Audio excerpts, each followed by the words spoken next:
Halo semua, perkenalkan nama saya Yuma Yustika Asmi, saya mahasiswa dari Universitas Komputer Indonesia, jurusan Sistem Informasi, dan sekarang saya berada di kelas IS3 dengan NIM yang tertera yaitu 1051700. Dan satu rekan kerja kelompok saya yaitu Zakiatul Aili dengan NIM 105171108. Di sini kami membuat sebuah risem dengan bentuk PowerPoint untuk memenuhi suatu tugas dari mata kuliah komputer masyarakat yang dibimbing oleh Bapak Leonardi Paris Hasugian. Di sini kami mengambil tema tentang pendidikan, bidang pendidikan dengan topik e-learning. Nah, di sini saya akan memaparkan mengenai pemanfaatan teknologi informasi dan komunikasi berdasarkan riset dan development yang ada serta isu yang sedang berkembang sekarang. Nah, tentunya topik yang kami angkat ini merupakan topik yang sedang berkembang akhir-akhir sekarang ini. Nah, mendengar kata e-learning, sebagian besar masyarakat umumnya pasti akan notice bahwa ini sebuah sistem mengenai pembelajaran. Nah, sebelum kita membahas apa sih itu e-learning, kita bahas dulu untuk apa sih pendidikan atau apa sih pendidikan. Nah, di sini pendidikan merupakan suatu proses pembentukan sebuah karakter untuk meningkatkan harkat dan martabat manusia secara holistik. Di sini ada 3 dimensi kemanusiaan yang paling elementer atau yang paling dasar. Pertama ada afektif, kedua kognitif, ketiga ada psikomotorik. Nah, afektif itu yang tercermin pada kualitas keimanan, ketakwaan, akhlak mulia, termasuk budi pekerti yang luhur, serta kepribadian yang unggul. Nah, yang kedua itu ada kognitif. Kognitif itu tercermin pada kapasitas pikir dan daya intelektual yang menggali dan mengembangkan serta menguasai ilmu pengetahuan dan teknologi. Yang ketiga ada psikomotorik yang tercermin pada kemampuan mengembangkan keterampilan teknis serta kecakapan praktis. Oleh karena itu, berdasarkan ketiga dimensi kemanusiaan yang paling dasar ini, pendidikan diharapkan benar-benar diarahkan untuk menjadikan peserta didiknya meningkatkan harkat dan martabat untuk mencapai proses pendewasaan serta kemandirian. Nah, berdasarkan riset yang kita dapatkan pada citasi nomor 2, di sini ternyata penyampaian pesan berupa materi pembelajaran yang dituangkan secara simbol-simbol atau baik itu verbal maupun itu non-verbal, ternyata retensi murid dan daya tangkap murid itu hanya menyerap sekitar 5% apabila aktivitas pembelajaran dilakukan secara ceramah atau satu arah yang dilakukan oleh pengajarnya. Berbeda apabila aktivitas belajar dilakukan dengan teman sebayanya. Retensi siswa itu mencapai sekitar 90%. Nah, berdasarkan riset tersebut, adanya sebuah perkembangan teknologi informasi dan komunikasi yang sekarang sedang kian pesatnya, yang memungkinkan bahwa masyarakat tuh dapat mengakses anytime maupun anywhere. Inovasi dalam online education ini dapat mengatasi tantangan yang berkaitan dengan pembelajaran pada era revolusi 4.0 ini. Nah, peluang pemanfaatan e-learning di Indonesia ini di masa depan masih sangat besar melihat kasaran pendidikan Indonesia yang berkembang sekarang.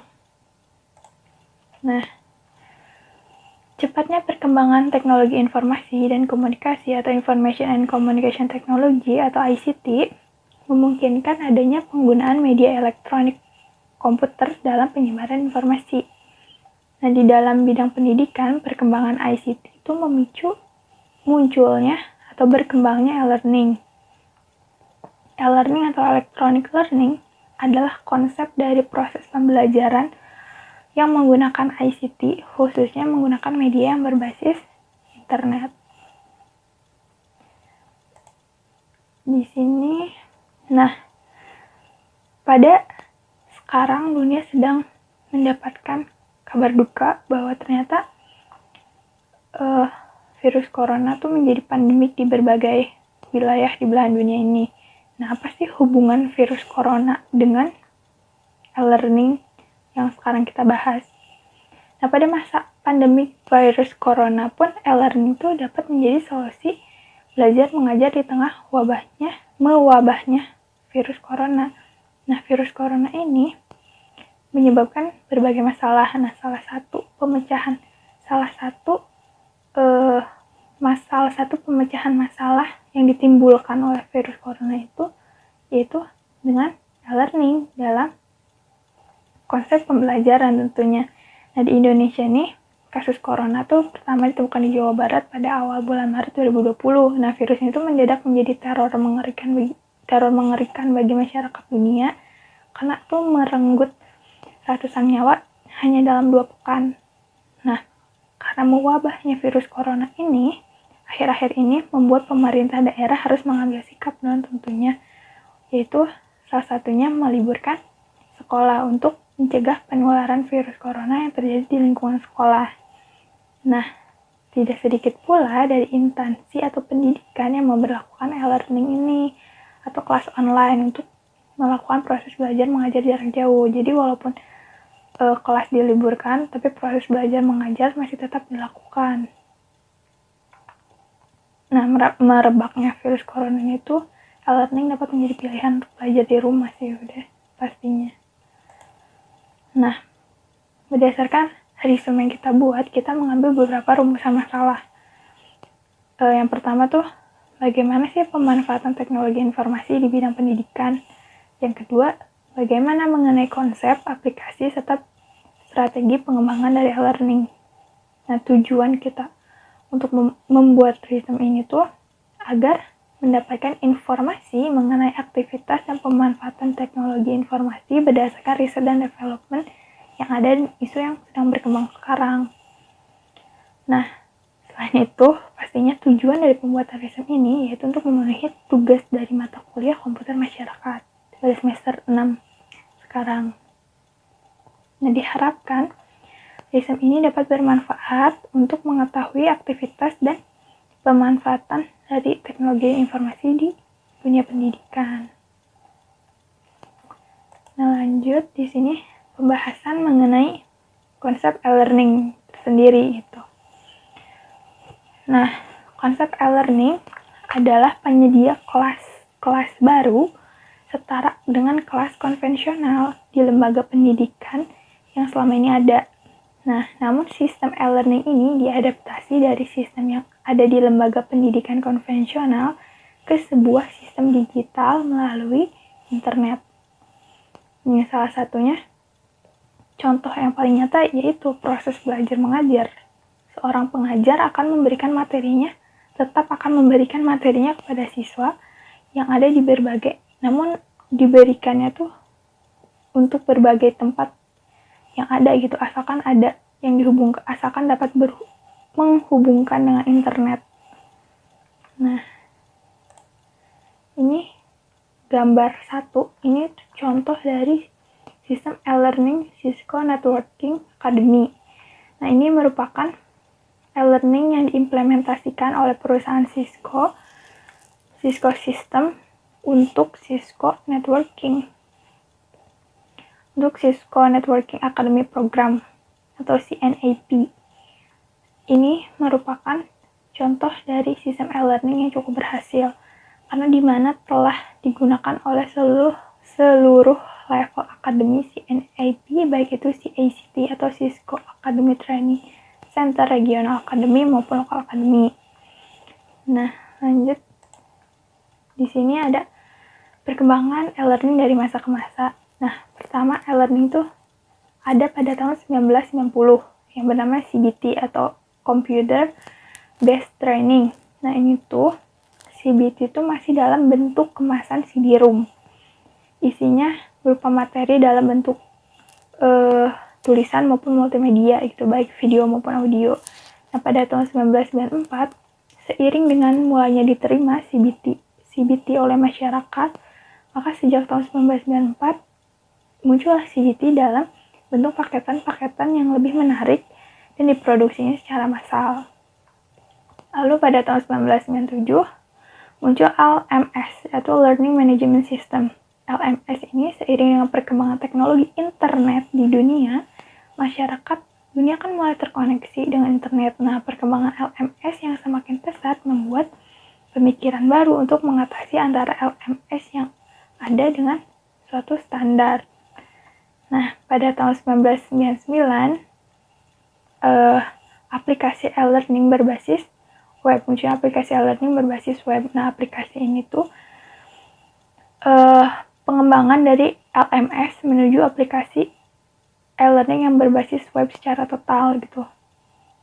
Baik untuk pembelajar atau learner maupun untuk administrasi belajar mengajarnya.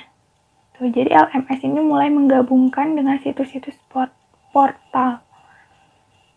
Isinya juga semakin kaya dengan perpaduan multimedia, video streaming, serta penampilan interaktif dalam berbagai pilihan format data yang lebih standar. Lanjut di sini ada strategi pengembangan e-learning. Nah, karena kita berbicara mengenai pengembangan e-learning, maka hakikatnya adalah sama saja seperti strategi pengembangan perangkat lunak lainnya, yaitu pertama ada recruitment, analysis, and specification, ada design, lalu coding, testing, dan maintenance. Nah, di sini tuh masalah analisa merupakan satu hal yang penting namun sering dilupakan oleh para pengembang aplikasi e-learning. Mereka tuh hanya terobsesi untuk membuat suatu aplikasi e-learning yang terlengkap dan terbaik. Namun itu belum tentu sesuai dengan kebutuhan yang sebenarnya dibutuhkan oleh pengguna itu.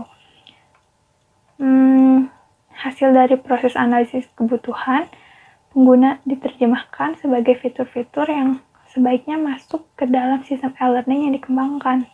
Nah, pengembangan sistem ini tuh harus berdasarkan dengan kebutuhan pengguna yang sebenarnya atau user needs.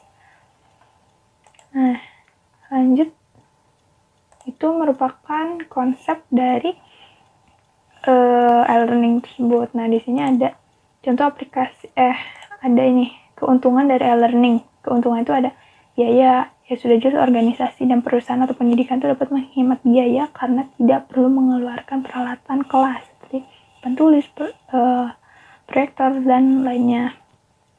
Waktu yang fleksibel, tentunya dengan tempat yang fleksibel dan kecepatan pembelajaran, efektivitas pengajaran. Nah, yang terakhir itu ketersediaan on demand. Maksudnya itu apa? Si e-learning itu dapat menjadi sebagai buku saku, yaitu yang dapat membantu menyelesaikan tugas atau pekerjaan di mana saja setiap saat. Nah, keterbatasannya itu ada 3, ada keterbatasan budaya, investasi, dan teknologi. Di sini ada contoh aplikasi e-learning serta penerapannya. Contoh yang pertama itu ada dari Modly, yaitu ini yang pertama Learning Management System yang berbasis open source. Nah, yang kedua atau gambar keempat ini merupakan video on demand dari Cisco System. Nah, yang gambar kelima atau gambar ketiga ini sistem e-learning untuk pelatihan dan sertifikasi penerbangan pada Merpati Training Center. Nah, ini tuh merupakan contoh-contoh dari aplikasi e-learning yang dapat diakses oleh masyarakat. Nah, yang terakhir ini merupakan referensi dari pembuatan sistem ini. Jadi kami mengambil berbagai jurnal dan penelitian sebelumnya yang menjadi bahan untuk pembuatan sistem ini. Nah, ya, begitu pembahasan mengenai e-learning. Semoga pembahasan kali ini bermanfaat.